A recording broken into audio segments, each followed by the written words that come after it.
being there for people, but you always want someone to need you too, and someone to reach out to you at times as well.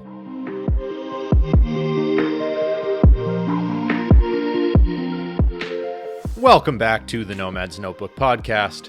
As always, I'm your host, Joe Maxwell. I have an idea I want to share with you today, the idea of investing in yourself, and then that allowing you to invest in others and the relationships that are around you. I want to talk about something that makes me a little bit insecure, but it's leading in a good direction. So this past week, I went ahead and booked a hair transplant. I'm going to go to Thailand. It's not going to be till December just because that's when I was able to get away from work. It takes a couple of weeks for the procedure to be done and to heal a little bit, so I wanted to have some time set aside.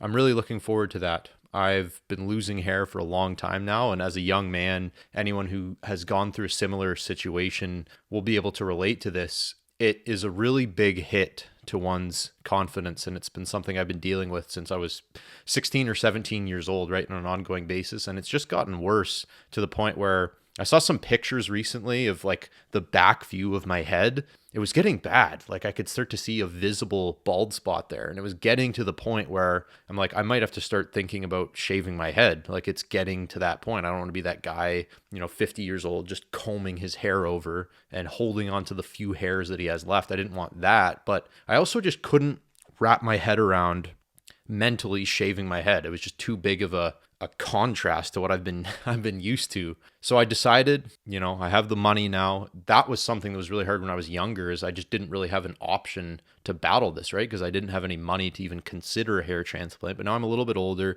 have some money saved up. So I've taken that step. It feels really good. It's going to be a lot of money. It's going to be a big investment in myself, but it's going to make a big difference in my confidence and how I'm able to present myself. And for that reason, I think it's going to be totally worth it. And I've noticed something interesting. After making that rather large investment in myself, other smaller investments in myself have seemingly come easier. I've always wanted to improve my style and purchase some new outfits so that I can present myself better in what I wear, but it just never seemed to happen, or I'd make an attempt and I wouldn't wear the new clothes, or they wouldn't fit right and I wouldn't return them and I wouldn't get something new. But since taking that step, I feel like by fixing things and improving things about myself, it kind of all works as this big cohesive unit. So yeah, I get the hair fixed and it's already motivated me to really get out and shop some new outfits, figuring out what style works for me so I can just present a more complete package of myself to the world. And I'm really excited about that because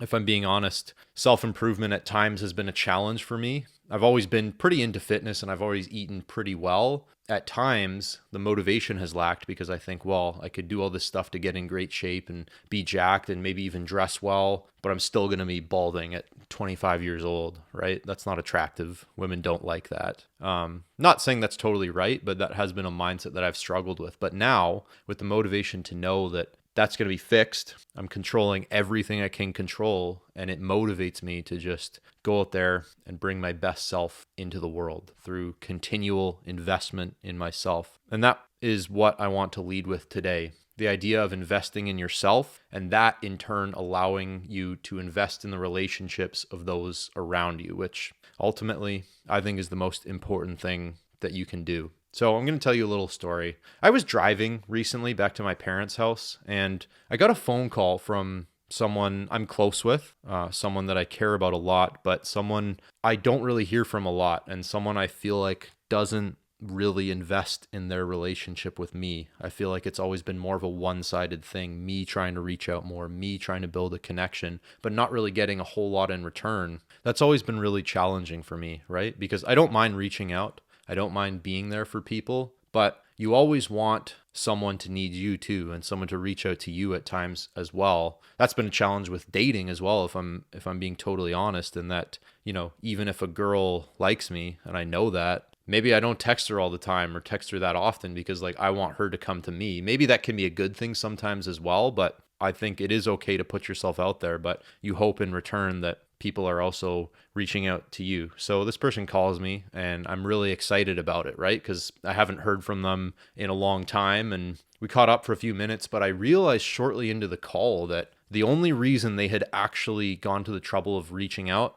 to me was because they needed a favor from me. And it was something small, right? Like it wasn't a big deal. And I'm not one of these people, like I love to help people. I don't mind people asking me for things. But when someone's reaching out only to ask you for something, and that's the only time they reach out to you, it really leaves a bad taste in my mouth. And that's what happened in that situation. Is I was just left with this really bad feeling, and I didn't bring it up. I don't think some things are better left unsaid, and that's something I've learned as I've gotten older. Because I think if you read a lot of self-help books, a common message is going to be, oh, you need to be totally upfront and honest with absolutely everything. But I don't know. Depending on the relationship, if things aren't going to get fixed, and you just know that even by being upfront, sometimes it's better to just leave it and get over it and deal with it yourself. So that's kind of where I've been at with this relationship. So left a bad taste in my mouth. I think the takeaway that I want to leave you with in this little story is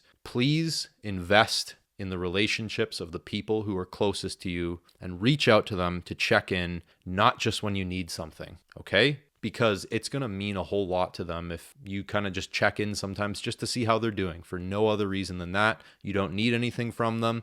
You just want to make yourself available to them if they need to vent on anything, and just let them know that you care about them. And that's something that I've tried to prioritize in my own life amongst my tight circle of close family and friends, because that's the thing. If you are going to invest so deeply in relationships, you're not going to be able to do it with a ton of people necessarily, but sometimes, at least in my opinion, coming from someone who's a little bit more on the introverted side, a smaller group of people who you have incredibly deep relationships with is ultimately going to be a lot more fulfilling than having hundreds of acquaintances that you're probably friendly with, but you don't really share a whole lot of depth with. So reach out to your people, check in with them, even if you don't need something from them.